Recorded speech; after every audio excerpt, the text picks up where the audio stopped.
부동산 가격에 비밀이 있어요. 예, 사실은 비밀이라기보다는 좀 더 정확하게 말하면 그냥 원리 원칙이 있어요. 예, 그래서 이 원리 원칙을 그냥 이해하면은 사실 부동산 가격은 앞으로 어떻게 될 것인가에 대한 것을 굉장히 여러분들이 잘 이해할 수 있습니다. 그래서 그 부분에 대해서 한번 말씀드리도록 하겠습니다. 부동산 가격의 가장 큰 대원칙은 뭐냐면 버티면 오릅니다. 기본적으로. 이 얘기는 기본적으로 그냥 오래 가지고 있으면 오른다라는 말과는 좀 결이 달라요. 예. 버틴다는 건 뭡니까? 약간 힘든 상황에서 이제 견디는 거잖아요. 그런 걸 보고 버틴다고 얘기하잖아요. 어쨌든 그런 식의 시간을 좀 지나게 되면은 결국 가격은 계속 올라가는 게 부동산이다. 이런 얘기예요. 이런 거에 대한 생각을 자꾸 못 갖게 하는 일들이 벌어져요. 그래서 일단 혼동스러워요. 가장 큰 이유가 두 가지가 있습니다. 하나는 뭐냐면 부동산은 보유하고 있다 보니까 그 보유한 내용이 어떠냐면 자동차를 보유하거나 무슨 노트북을 보유하거나 이렇게 가지고 있는 것과 똑같은 행위가 되잖아요. 그러다 보니 이렇게 뭔가를 내가 가지고 있는 것들은 어떻습니까? 시간이 지나면 지날수록 가격이 떨어지잖아요. 그러니 부동산도 그러는 게 아닐까라고 자꾸 생각이 든다는 거예요. 그런데 부동산은 전혀 이런 것과 다릅니다. 모양새는 비슷하죠. 뭔가를 가지고 있고 내 거로 가지고 있고 또 실제 활용할 수 있고 이렇다는 면은 같은 형태를 보이지만 사실은 완전히 틀립니다.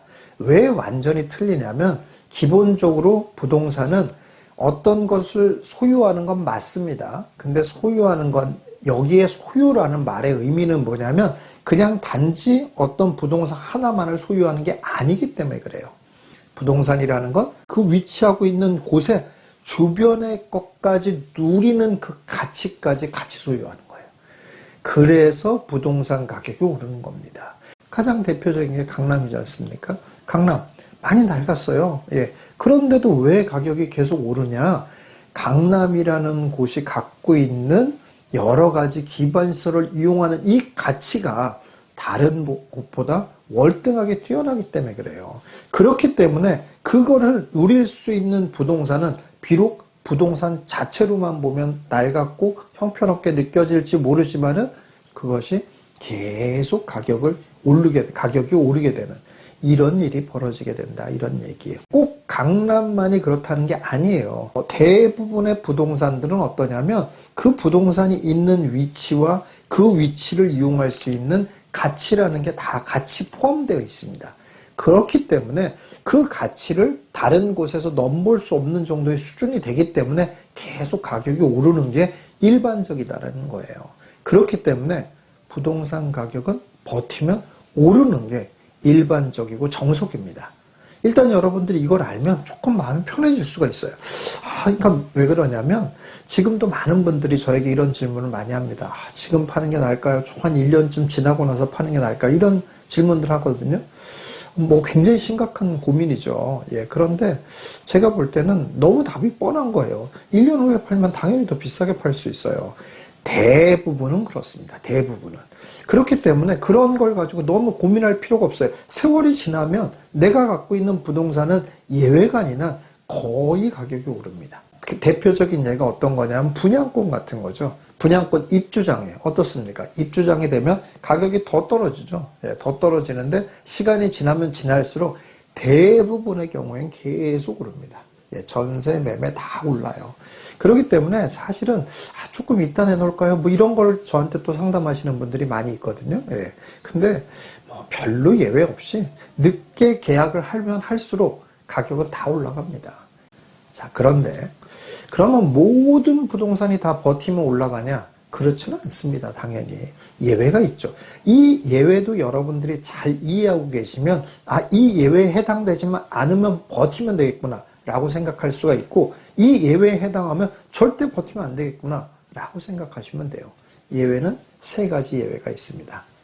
첫 번째 예외는 뭐냐면은 상승장이 계속 지속된 상황에서는 버티면 버틸수록 안 된다라는 거예요. 네.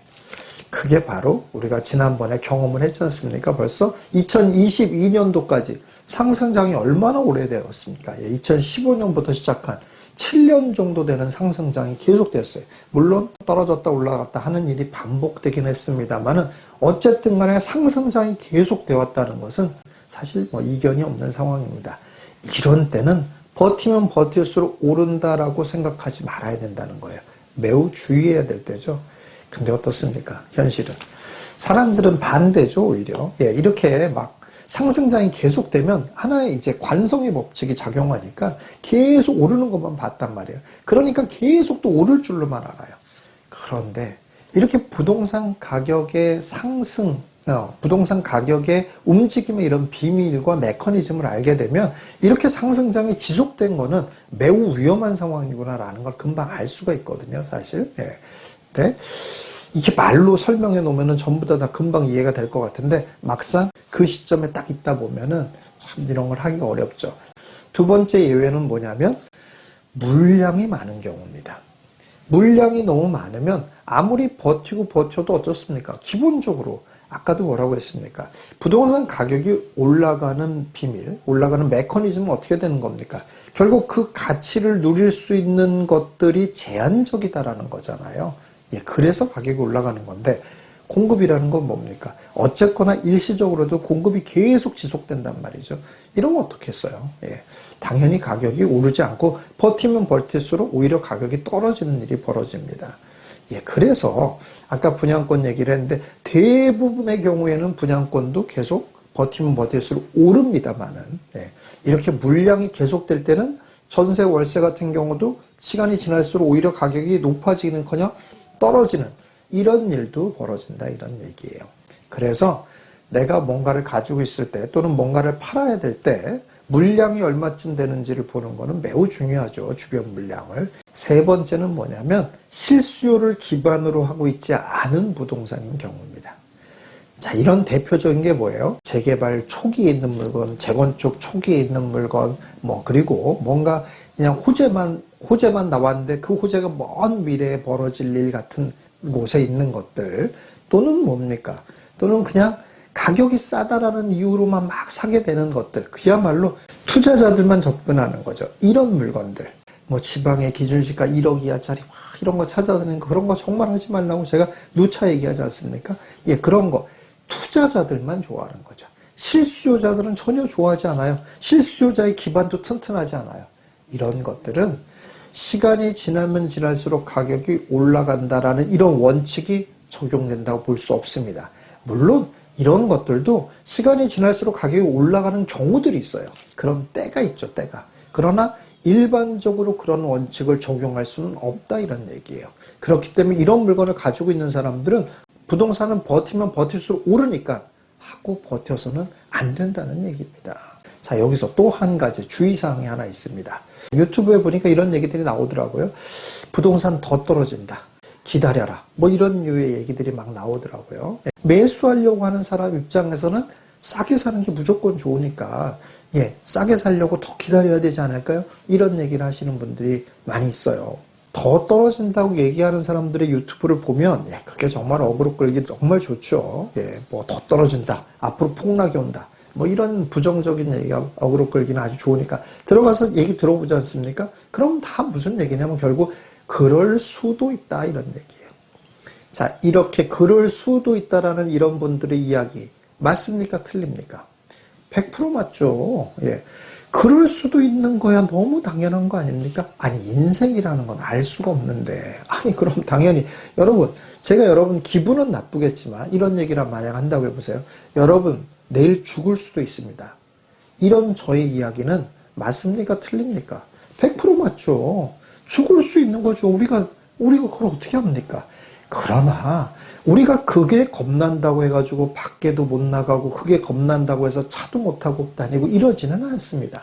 확률이 매우 낮고 우리가 어느 정도 안전적인 준비를 하고 다니면 거의 대부분의 사람들은 내일까지 다 생존해 있습니다. 그렇죠?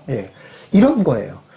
그러니까 다시 말해서 부동산 가격 더 떨어질 수도 있습니다. 왜 그러냐면 이런 일은 왜 벌어지냐면 경제 시스템에서 있어서 어떤 문제 이런 것들은 늘 발견될 수 있기 때문에 그래요. 그런 일들을 우리가 전혀 예측할 수 없거든요. 그러니 어떤 그런 상황은 늘 벌어질 수 있어요. 그러나 이렇게 벌어지는 일들은 잘 일어나지 않는 일이다 이런 얘기예요. 그리고 더 중요한 게 있죠. 설령 그런 일이 일어난다고 해도 어떻습니까? 결국 일반적인 상황으로 복귀하더라 이런 얘기예요. 그러니까 좀 더 일반적이고 좀 더 많은 확률이 되는 건 뭐라는 거예요? 결국 부동산 가격은 버티면 오르더라. 이게 좀 더 일반적이고 좀 더 많은 경우에 일어나는 일이다 이런 얘기예요. 그러면 여러분은 중요한 게 여러분의 재산을 불리는 거잖아요. 그 여러분의 재산을 불리는 거라면 어떻겠습니까? 정말 일어날지 모르는 작은 확률에 베팅하고 그걸 기다리실 거예요? 자주 일어나는 너무 일반적으로 일어나는 일에 베팅하고 기다리실 거예요. 뭘 해야 되겠습니까? 주의사항 마지막으로 또 한 가지만 얘기해 드릴게요. 그런데 버티면 오른다고 해가지고 자 그러면 이제 난 무조건 버텨야 되겠다 막 팔아야 되는데 무조건 버텨야 되겠다 또 이런 분들이 있어요. 근데 여기서 매우 중요한 걸 하나 모르는 게 있잖아요. 그게 뭐예요? 버티면 오르는 거 맞습니다. 그런데 문제는 본인이 못 버티면 어떻게 할 거냐는 거예요. 본인의 버티는 수준을 너무 높게 평가하면 또 안 된다는 얘기예요. 예를 들어서 보세요. 예를 들어서 3개월 있어서 부동산 가격이 오른다라고 하면 어떻습니까? 버티면 오른다라는 이 일반적인 논리가 적용이 된 게 맞잖아요. 그렇죠? 이 원칙이 적용된 거 맞잖아요. 그런데 본인은 2개월까지밖에 버틸 수가 없었어. 어떻게 하는 거예요? 망한다 이런 얘기예요. 무슨 말이냐면 오를 거를 알지만 어떤 매수 세력이 있거나 매수가 나타나거나 하면 매도를 해야 됩니다. 이때는 마음을 거꾸로 어떻게 먹어야 되는 거냐면 나중에 설령 오른 가격을 봤다고 하더라도 아이고 배 아파 이러지 말아야 된다 이런 얘기입니다. 자 이렇게 여러분들 부동산 가격의 움직임의 비밀 이런 것들 여러분들이 잘 알아서 여러분의 재산을 잘 증대시키는 현명한 여러분들 되시기 바라겠습니다.